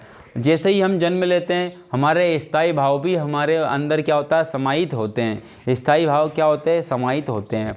लेकिन आप जैसे कि मैं एग्ज़ाम्पल लेता हूँ, जैसे कि ये नायिका है, ये नायक है, ये नायिका है, ये नायक है, हाँ या ना? तो ये नायक और नायिका दोनों के अंदर कौन से भाव व्याप्त होंगे? स्थायी भाव व्याप्त होंगे। लेकिन ये हर कभी नहीं निकलते हैं, लेकिन ये हर कभी नहीं निकलते। ये किसी विशेष परिस्थिति या विशेष दृश्य या विशेष स्थान या विशेष ऐसी कोई बात हो जाए, तब यहाँ पे ऐसे भाव प्रकट होते हैं। लेकिन ये स्थायी भाव दबे रहते हैं। लेकिन आपके मन में ये बात आ रही होगी कि ये स्थायी भाव दबे तो रहते हैं, फिर इनको निकाल के कौन लेके आता है? तो वही मैं बताने की आपको कोशिश कर रहा हूँ, इनको निकाल के कौन लेके आता है। तो आपको पता है ये नायिका है, ये नायक है। क्या है? ये नायिका है, ये नायक है। तो अभी वर्तमान अगर मैं बात करता हूँ तो ये लड़की है, ये लड़का है।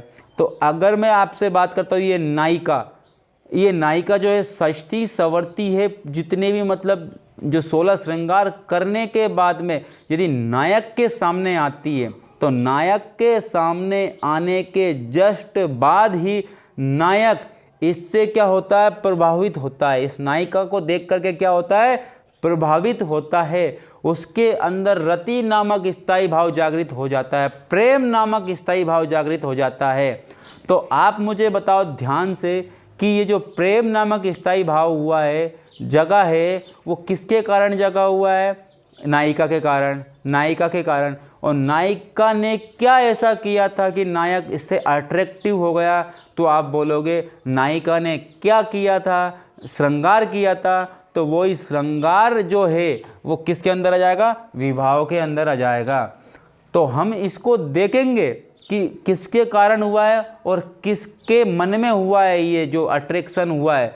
तो हम इसको इसके अंतर्गत देखेंगे। तो मैंने अभी ये बोला कि नायक के मन में रति नामक स्थायी भाव किसके कारण जगा था, नायिका के कारण। तो वो नायिका के कारण जगा, तो वो नायिका क्या हो गई, विभाव हो गई। अब नायक के जैसे ही मन में रति नामक स्थायी भाव जागृत होगा तो उसके मन में रोमांच पैदा होगा। उसके मन में क्या होगा, रोमांच पैदा होगा, एक खुशी पैदा होगी। हाँ या ना, रोंगटे खड़े हो जाएंगे कि आह कितनी सुंदर नायिका है, ऐसा बोलेगा वो। तो वही कि उसके बाद जो रति नामक स्थायी भाव उसके मन में उत्पन्न होने के बाद उसके शारीरिक रूप में, शरीर में जो भी चेष्टाएं होती है वो होती है अनुभाव के अंतर्गत आती है। और व्याभिचारी भाव उसके बाद में ये आ गई है, ये क्या अनुभव आ गए हैं। रति नामक स्थायी भाव जागृत होने के बाद में ये जागृत होंगे, उसके बाद में क्षणिक रूप से ये जागृत होंगे। तो ये मन में आते रहते हैं, जाते रहते हैं, आते रहते हैं, जाते रहते हैं। ये क्या है, हर कभी निकलते हैं, हर कभी 24 घंटे हमारे मन में व्याप्त रहते हैं। कभी आते, कभी नहीं आते, कभी आते और जाते, ये ऐसा रहता है। लेकिन इन तीनों का क्या है, बिल्कुल क्या है, बंधे हुए हैं एक दूसरे से। तो इनको हम डिटेल में समझने की कोशिश करते हैं। तो स्थायी भाव को तो हमने समझ लिया, तो हम बात करेंगे। अगर स्थायी भाव की परिभाषा दें, स्थायी भाव की परिभाषा यदि मैं देता हूँ तो स्थायी भाव की परिभाषा क्या दूंगा मैं, तो मैं ऐसा दूंगा कि इनकी संख्या क्या होती है, 9 होती है। सबसे पहली बात तो मैं दूंगा कि हमारे हृदय में मूल रूप से विद्यमान रहने वाले भाव ही स्थायी भाव कहलाते हैं। हमारे हृदय में मूल रूप से व्याप्त रहने वाले भाव ही स्थायी भाव कहलाते हैं। ये किसी मुख्य दृश्य को देखकर, मुख्य स्थान को देखकर, मुख्य बात को सुनकर यहाँ पे क्या होते हैं, ये जागृत होते हैं। तो ये स्थायी भाव की क्या है, परिभाषा है। अब हम विभाव को बहुत ही अच्छे से समझने की कोशिश करेंगे। किसकी, विभाव। तो किसकी कोशिश करेंगे हम, विभाव की। तो विभाव की संख्या कितनी होती है, विभाव की संख्या 2 होती है। विभाव की संख्या कितनी होती है, 2 होती है। तो विभाव की संख्या 2 होती है। थोड़ा सा इसको और इधर लेते हैं। विभाव की संख्या कितनी होती है, 2 होती है। तो वो 2 कौन सी होती है, ये 2 होती है विभाव की संख्या। वो होती है आलंबन और उद्दीपन। आलंबन और आलंबन विभाव, और एक होता है उद्दीपन विभाव।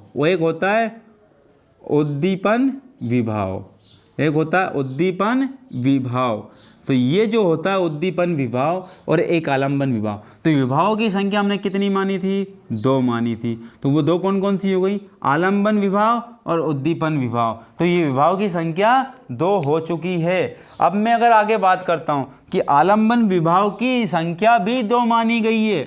आलंबन विभाव की संख्या भी 2 मानी गई है। तो आलंबन विभाव की संख्या भी कितनी मानी गई है, 2 मानी गई है। अब वो 2 कौन सी होगी, तो वो दो कौन सी होगी, वो 2 होगी आश्रय आलंबन। इसकी भी संख्या कितनी मानी है, 2। इसकी भी संख्या कितनी मानी है? 2। तो आश्रय आलंबन विभाव की संख्या भी 2 और उद्दीपन विभाव की संख्या भी 2। तो आलंबन विभाव की संख्या भी 2 मानी गई। वो कौन कौन सी? आश्रय आलंबन, आश्रय आलंबन, आश्रय आलंबन, आश्रय आलंबन लंबन, और दूसरा आश्रय आलंबन विभाव, और दूसरा कौन सा होगा? उद्दीपन विभाव। क्या होगा? सॉरी, विषयालंबन। आश्रयालंबन और विषयालंबन कौन सा होगा? विषयालंबन। तो आप इसको, मैं इसको विभाव को भी हटा रहा हूँ थोड़ा सा। आश्रयालंबन विभाव, विषयालंबन विभाव। तो हम आगे बात करते हैं, ये आलंबन विभाव की 2 संख्याएं मानी गई है, आश्रयालंबन और विषयालंबन। तो और आगे बात करते हैं, उद्दीपन विभाव की भी 2 संख्या मानी गई है। उद्दीपन विभाव की भी संख्या कितनी मानी गई है? 2 मानी गई है। उद्दीपन विभाव की संख्या भी कितनी मानी गई है? 2 मानी गई है, 2। तो ये 2 कौन कौन सी मानी गई है? तो यहाँ पे मैं बात करता हूँ, अभी एक बार फिर रिपीट कर लेते हैं हम एक बार फिर। विभाव की संख्या कितनी मानी है? आलंबन विभाव और उद्दीपन विभाव 2। आलंबन विभाव की संख्या कितनी मानी है? 2। आश्रय आलंबन, विषय आलंबन, आश्रय आलंबन, विषय आलंबन। लेकिन उद्दीपन की संख्या कितनी मानी है? 2। आंतरिक बाह्य आलंबन, बाह्य उद्दीपन, बाह्य उद्दीपन, उद्दीपन, और जो दूसरा होगा आंतरिक उद्दीपन, आंतरिक उद्दीपन, आंतरिक उद्दीपन, आंतरिक उद्दीपन, आंतरिक उद्दीपन। तो यहाँ पे हमने देख लिया है कि विभाव की संख्या 2, आलंबन और उद्दीपन। आलंबन की संख्या 2, आश्रय आलंबन, विषय आलंबन। उद्दीपन की संख्या 2, बाह्य उद्दीपन और आंतरिक उद्दीपन, बाह्य उद्दीपन और आंतरिक उद्दीपन। तो यहाँ पे ये हमने देख लिया है। तो यहाँ पर मैं एक क्या लिखता हूँ, आपको बहुत ही बेस्ट, बहुत ही अच्छा उदाहरण दे करके मैं इसको समझाने की कोशिश करता हूँ। तो सबसे पहली बात, इसको परिभाषा से समझेंगे, परिभाषा से समझेंगे। तो आश्रय आलंबन क्या होता है? सबसे पहले तो आलंबन की बात करें और उद्दीपन की बात करें, तो आलंबन क्या होता है और उद्दीपन क्या होता है? तो आलंबन ये होता है, अभी मैंने समझा दिया आपको नायक और नायिका वाला कॉन्सेप्ट, तो डायरेक्ट समझते हैं, चलो ठीक है। आश्रय आलंबन क्या होता है? अगर मैं बात करता हूँ कि ये क्या है? नायिका है, ये क्या है? नायिका है, नायिका, और ये क्या है? नायक है, ये क्या है? नायक है, क्या है? नायक है, ठीक है, ये क्या है? नायक। तो आप मुझे बताओ, ये सज सवर के 16 श्रृंगार करके आ गई है किसके सामने? नायक के सामने। तो इस नायक के मन में इस नायिका को देखकर स्थायी भाव जगेगा, स्थायी भाव जगेगा, ठीक है, वो जग गया। लेकिन स्थायी भाव को जागृत करने वाले कारण होते हैं। तो आप मुझे बताओ कि नायिका के कारण किसके मन में भाव पैदा हुआ? नायक के मन में भाव पैदा हुआ। तो आप मुझे बताओ किसके कारण हुआ? नायिका के कारण। तो विषय क्या था? नायिका थी, और इस विषय से किसके मन में भाव पैदा हुआ? नायक के कारण। तो ये नायक के कारण हुआ, तो मैं बोल सकते नायक किस में आ जाएगा? आश्रय आलंबन में आ जाएगा, आश्रय आलंबन में आ जाएगा। तो मैं बोल सकता हूँ यहाँ पे, इसकी अगर परिभाषा की अगर बात करें, इसकी पहचान की बात करें हम, तो जिसके मन में, जिसके मन में, जिसके मन में भाव पैदा हो वो आश्रय आलंबन कहलाता है। जिसके मन में, जिसके मन में भाव पैदा हो वो आश्रय आलंबन। लेकिन जिसके कारण हुआ हो, जिसके कारण, जिसके कारण, तो जिसके कारण अगर हुआ है तो वो क्या होगा? विषयालंबन होगा। तो जिसके कारण अगर उत्पन्न होगा भाव वो विषयालंबन, जिसके मन में भाव पैदा होगा वो आश्रय आलंबन। क्योंकि उस भाव ने आश्रय किसके मन में लिया है? नायक के मन में लिया है। नायक क्या हो गया? आश्रय हो गया। किसके कारण भाव उत्पन्न हुए? नायिका के कारण हुए। तो नायिका क्या हो गई? विषयालंबन हो गई। क्या हो गई? विषयालंबन हो गई। तो यहाँ पे और अच्छे से बात करते हैं यहाँ पे।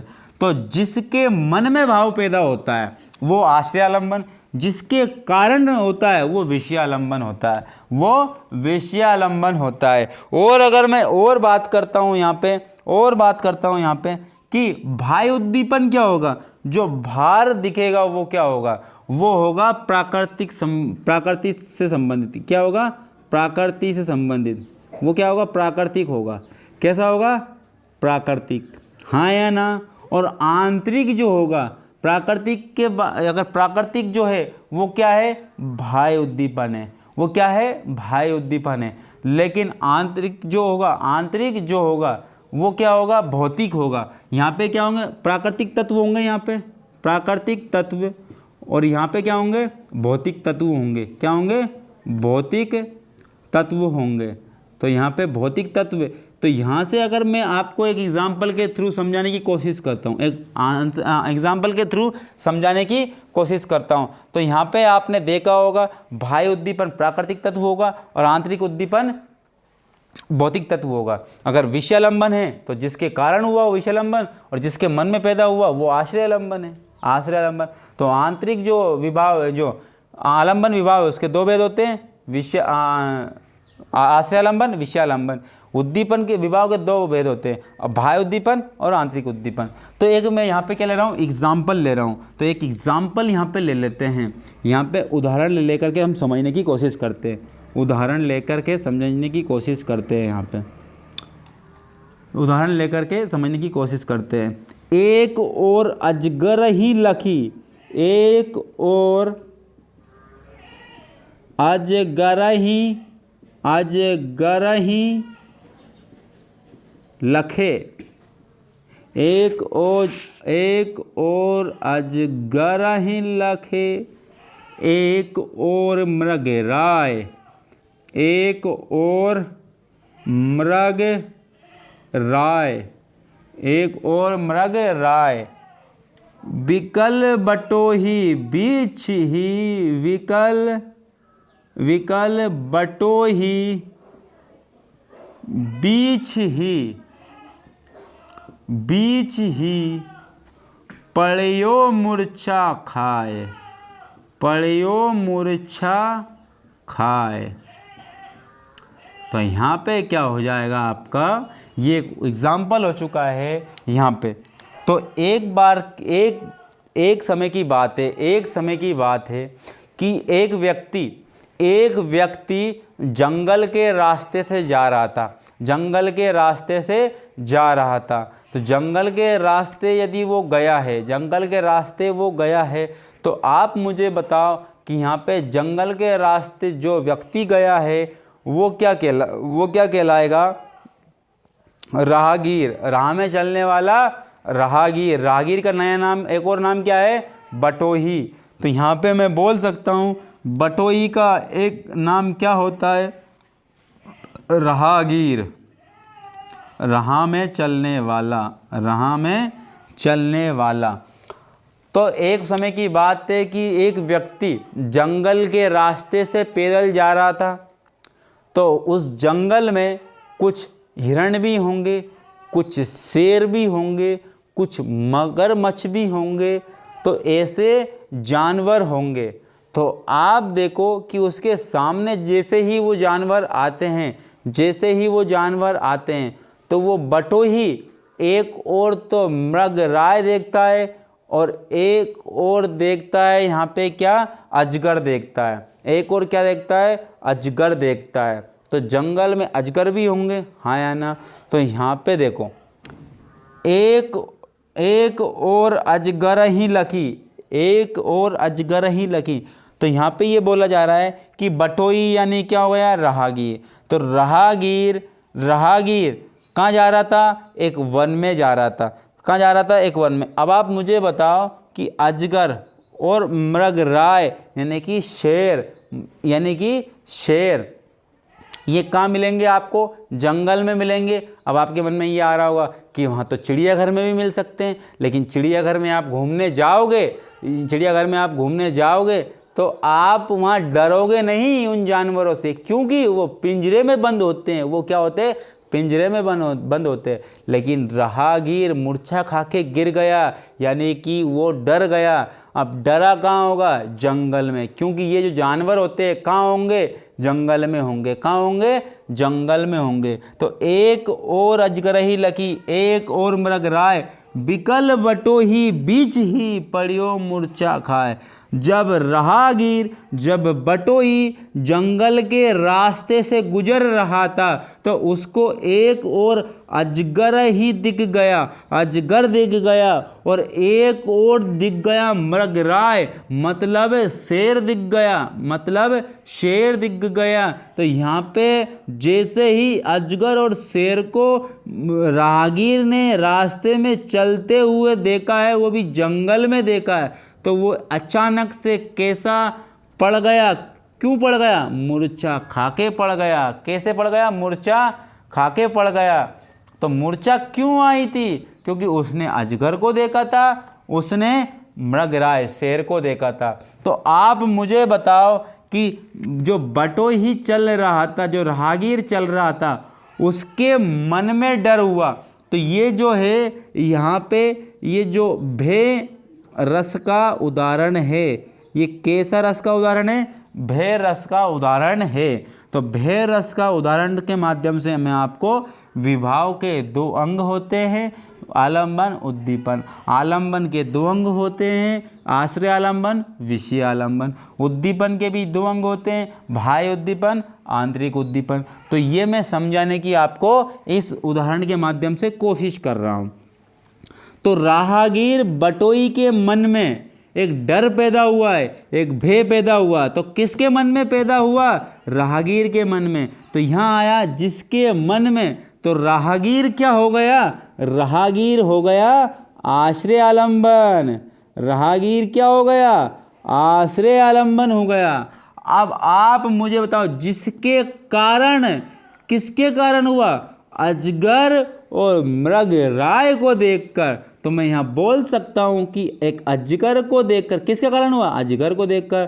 तो एक अजगर को देखकर हुआ और एक मृगराय यानी कि शेर को देखकर हुआ। मृगराय मतलब शेर। तो आप मुझे बताओ ध्यानपूर्वक कि जिसके कारण, तो यहाँ पे राहगीर जिसके मन में हुआ है वो आश्रय आलंबन। भय ने किसके मन में आश्रय लिया है? बटोही के मन में आश्रय लिया है, राहगीर के मन में आश्रय लिया है, तो आश्रय आलंबन। तो आप मुझे बताओ किसके कारण हुआ है? भाई अजगर के कारण। और किसके कारण? मृगराय के कारण। तो वो विषय आलंबन हो गया, क्योंकि विषय वो है डर के, भय के विषय कौन है? अजगर और मृगराय। लेकिन आप मुझे बताओ बाह्य उद्दीपन हुआ, उस बाह्य उद्दीपन कौन सा? प्राकृतिक तत्व। प्राकृतिक तत्व है यहाँ पे, प्राकृतिक तत्व। तो आप मुझे बताओ प्राकृतिक तत्व, ये जो अजगर और मृगराय कहाँ होंगे? जंगल में। तो जंगल क्या है? प्राकृतिक तत्व है, बिल्कुल है। तो जंगल क्या हो गया? यहाँ पे प्राकृतिक तत्व हो गया। तो जो जंगल है वो बाह्य उद्दीपन हो गया, जो जंगल है वो बाह्य उद्दीपन हो गया। आंतरिक उद्दीपन कौन सा है? आंतरिक उद्दीपन कौन सा है? तो आंतरिक उद्दीपन वो है, आप मुझे बताओ ध्यानपूर्वक कि मृगराय शेर के धारदार पंजे, धारदार पंजे, क्या बोलेंगे? धारदार पंजे। दूसरी बात नुकीले दांत, नुकीले क्या हो गए? दांत हो गए। तो इनके कारण उसके मन में भय पैदा हुआ। आप मुझे बताओ ध्यानपूर्वक कि इस मृगराय की जगह पे गाय होती तो क्या वो डरता? क्या नहीं डरता। बैल होता तो क्या डरता? क्या नहीं डरता। हिरण होती तो डरता? क्या नहीं डरता। खरगोश होता तो डरता? क्या नहीं डरता। तो मैं ये कहने की कोशिश कर रहा हूँ क्योंकि जो मृगराय शेर है उसके धारदार पंजे होते हैं और नुकीले दांत होते हैं और वो चीर फाड़ के रख देता है, इसीलिए क्या होता है, हमारे मन में भय पैदा हुआ है, यानी कि राहगीर बटोही के मन में भय पैदा हुआ है। तो भौतिक तत्व कौन से हो गए, धारदार पंजे, नुकीले दांत। भौतिक तत्व को क्या कहते हैं, आंतरिक उद्दीपन कहते हैं। प्राकृतिक तत्व कौन सा है, यहाँ पर जंगल है, क्योंकि ये जो अजगर और शेर कहाँ मिलेंगे, जंगल में मिलेंगे। तो प्राकृतिक तत्व जंगल हो गया, यानी कि यही क्या है भाई, उद्दीपन। जिसके कारण हुआ वो विषय है, तो विषय क्या थे, यहाँ अजगर था और मृगराय था। और जिसके मन में हुआ वो क्या था, आश्रय था, तो वो क्या हुआ, राहगीर। तो इससे आप समझ गए होंगे बहुत ही बेहतर तरीके से कि आश्रय आलंबन, विषय आलंबन, बाह्य उद्दीपन, आंतरिक उद्दीपन क्या होते हैं। ठीक है, तो इसके बाद में आपको बहुत ही अच्छे से और हम रसों की और चर्चा करेंगे हम। तो यहाँ पे क्या हो गया, ये हमारे विभाव हो गए, क्या हो गए, विभाव हो गए। और आगे अगर मैं और चर्चा करता हूँ, विभाव के बाद में मैं और चर्चा करता हूँ किसकी, अनुभाव की। तो यहाँ पे मैं मिटा रहा हूँ, अनुभाव की और चर्चा कर लेता हूँ। एक अनुभाव को और देख लेते हैं हम, फिर डायरेक्ट रसों पे चर्चा करेंगे, रसों के एग्जाम्पल से चर्चा करेंगे हम, रसों के एग्जाम्पल से चर्चा करेंगे हम। तो यहाँ पे हम कुछ पेपर में आए हुए, एग्ज़ाम में आए हुए एग्जाम्पलों को भी देखेंगे, उदाहरण को भी देखेंगे, ताकि आपको बहुत ही अच्छे से समझ में आएगा। तो हम बात करते हैं यहाँ पे हम बात करते हैं यहाँ पे अनुभाव की, किसकी, अनुभाव की, अनुभाव, अनुभाव, अनुभाव। तो ये अनुभाव जो है, तो ये अनुभाव क्या होगा, ये अनुभाव आश्रय से संबंधित होगा। अनुभाव किससे संबंधित होगा, आश्रय से संबंधित होगा। तो अनुभाव की संख्या सबसे पहली बात तो हमने मानी कितनी थी, 8, ओब्लिक में लिखा क्या था, 4। तो आप इसके यहाँ पे आप समझ जाओगे क्या होगा। तो वास्तविकता में कितनी होती है, 8। आप मुझे बताओ ये किससे संबंधित होता है, ये आश्रय से संबंधित होता है। तो जिसके मन में आश्रय होता है ना, उसी के मन में ये भाव पैदा होंगे, उसी के मन में भाव पैदा होंगे। तो ये आश्रय से संबंधित होता है। मैं लिख भी देता हूँ यहाँ पे, आश्रय, आश्रय से संबंधित, संबंधित, संबंधित, ठीक है ना। और आगे बात कर, तो ये 8 या 4 कौन कौन से होते हैं, देख लेते हैं भाई, ये 8 और 4 कौन कौन से होते हैं। तो सबसे पहली अगर मैं बात करता हूँ यहाँ पे, सबसे पहली अगर मैं बात करता हूँ तो पहला क्या होगा, यहाँ पे पहला, तो पहला होगा यहाँ पे क्या होगा, पहला यहाँ पे होगा आहार्य। पहला क्या होगा, आहार्य, आहार्य। दूसरा क्या होगा, दूसरा होगा आपका वाचिक, क्या होगा, वाचिक। इस वाचिक को हम क्या एक और नाम से क्या जान सकते हैं, इस वाचिक को एक और नाम से हम जान सकते हैं मानसिक। एक और नाम से किस नाम जान सकते हैं, मानसिक, मानसिक, मानसिक, मानसिक। वाचिक के बाद में क्या होगा, कायिक, क्या होगा, कायिक। और कायिक के बाद में क्या होगा, सात्विक, क्या होगा, सात्विक। तो ये जो 4 है, ये 4 जो है, ये जो 4 ये है 4 कौन कौन से हैं, आहार्य, मानसिक या फिर वाचिक या और कायिक और सात्विक। तो ये है 4, ये इनकी संख्या और भी होती है, इनकी संख्या और भी होती है। कितनी होती है, और भी होती है। लेकिन जो सात्विक के अंग कितने होते हैं, सात्विक के कितने होते हैं, 8 होते हैं। तो यहाँ पे मैं सात्विक की बात करता हूँ, किसकी बात करता हूँ, सात्विक की। तो यहाँ से हम समझने की कोशिश करेंगे, यहाँ से हम समझने की कोशिश करेंगे, सात्विक को समझने की कोशिश करेंगे। यहाँ से पहला, यहाँ पे पहला, तो यहाँ पे इन सात्विक की संख्या कितनी होती है, इन सात्विक की संख्या होती है 8। और यही हम क्या है, ये फिक्स है, ये क्या है, फिक्स है। अभी हमने देखा था अनुभाव की संख्या कितनी होती है, 4, लेकिन ये फिक्स नहीं होती है। फिक्स कौन कौन सी होती है, 8। वो भी कौन से 8 किसके अंतर्गत आते हैं, सात्विक अनुभाव के अंतर्गत आते हैं 8, वो फिक्स होती है। तो वही हम मानते हैं, वही हम मानते हैं। आपको बहुत सारी जगह पे 4 दिखेगा, बहुत सारी जगह पे 8 दिखेगा, लेकिन फिक्स संख्या कितनी है, 8 है। फिक्स संख्या कितनी है, 8 है। तो आगे चलते हैं, इस सात्विक की संख्या 8 कौन कौन सी होती है। तो सात्विक की संख्या 8 होती है। पहली तो स्वरभंग, स्वरभंग।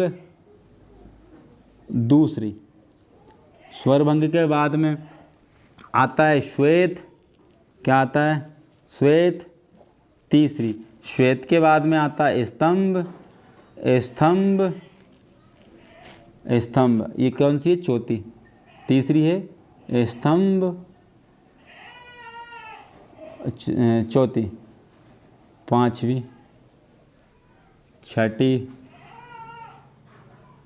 सातवीं और आठ, ये हो गए हमारे। तो स्वरभंग, श्वेत, स्तंभ, स्वरभंग, श्वेत, स्तंभ, और होता है कंप। क्या होता है? कंप। और होता है रोमांच, और होता है रोमांच।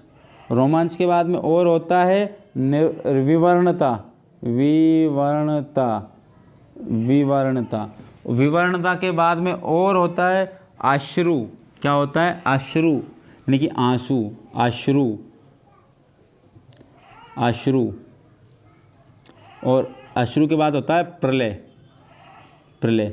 ये 8 होते हैं। सात्विक संख्या कितनी, सात्विक अनुभाव की संख्या कितनी होती है? 8। तो ये 8 के हम मतलब समझते हैं। स्वरभंग क्या होता है? स्वरभंग क्या होता है? स्वरभंग होता है आवाज़ में परिवर्तन। किस, क्या होता है? आवाज़ में परिवर्तन, आवाज़ में परिवर्तन। अब हम देखेंगे क्यों होता है परिवर्तन आवाज़ में। आवाज़ में परिवर्तन। श्वेत मतलब होता है पसीना, श्वेत मतलब होता है पसीना। और स्तंभ मतलब होता है खड़ा होना। क्या होना? खड़ा हो जाना, यानी कि जड़त्व हो जाना, खड़ा होना।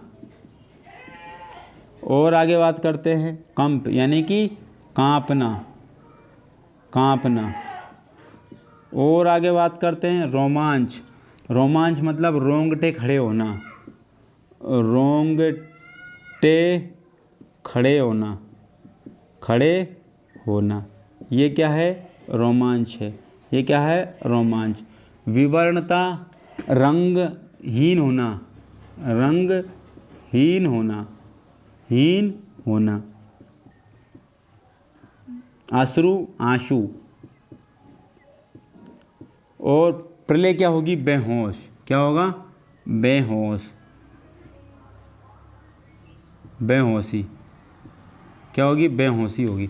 तो ये जो 8 के मतलब होते हैं, ये 8 के मतलब होते हैं, इनके हम मतलब समझ लेते हैं और इसके बाद फिर वीडियो को हम कंप्लीट करते हैं। उसके बाद फिर हम रसों के बारे में चर्चा करेंगे। तो जैसे ही आप देखना, मैं आपको बहुत अच्छे से उदाहरण बताता हूँ कि एक नायिका है, एक नायक है, एक नायिका है, एक नायक है। ये जो नायिका और नायक के मन में पहले से एक दूसरे के मन में, जैसे कि मूवियों में होता है, साउथ की मूवियों में, बॉलीवुड की मूवियों में और टॉलीवुड की मूवियों में, तो जैसे ही मन में होता है। आप मुझे बताओ कि ये जो नायिका, ये जो नायिका जो है, नायिका को नायक, नायिका को नायक एक दूसरे को क्या करते हैं? पसंद करते हैं। तो जैसे ही नायक नायिका के पास जाता है तो इस नायक के शरीर में कुछ प्रतिक्रियाएं होती है, शरीर में कुछ प्रतिक्रियाएं होती है। तो आप मुझे बताओ, जब नायिका के पास नायक जाएगा तो दुखी तो होगा नहीं, दुखी तो होगा नहीं, थोड़ा क्या होगा? खुश होगा। लेकिन उसको मन ही मन डर भी लगेगा। ऐसा ना हो कि ये जो नायिका कुछ बोल दे नायक से तो इसको डर भी लगेगा, खुशी भी होगा और डर भी लगेगा। तो 2 कारण होंगे। तो डर लगेगा तो उसके रोंगटे खड़े होंगे, उसके पसीना छूटेगा, हाँ या ना। और खुशी अगर होगा तो उसके मन में क्या होगा? रोमांच जगेगा, उसके मन में क्या होगा? रोमांच जगेगा, हाँ या ना।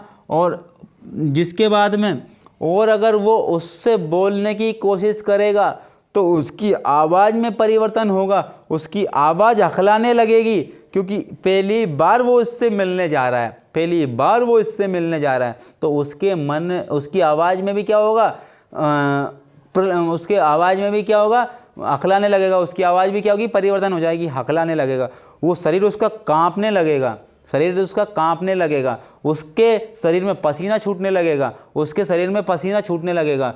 और जिसके बाद में एकदम से उसका जो मुंह का जो रंग होगा वो क्या हो जाएगा, बिल्कुल ही बिगड़ जाएगा। बोलते ना आज तो तेरा मुंह उतरा हुआ है, तो आज क्या हुआ है, बहुत टेंशन में, तो वो जब पास में जाएगा तो उसका रंग भी उतर जाएगा। ऐसा ना हो कि ये कुछ बोल दे मुझे, ऐसा ना हो कुछ बोल दे मुझे, उसके वो कांपेगा भी, उसका शरीर भी कैसा कैसा कांपने लगेगा, ऐसे रोंगटे भी खड़े हो जाएंगे, उसका रंगहीन हो जाएगा, लेकिन वो आंसू और बेहोशी नहीं होगी वो, तो क्योंकि यहाँ पे वो हर्ष उल्लास में है और जिसके बाद में उसके मन में डर भी है। तो ये दो कारण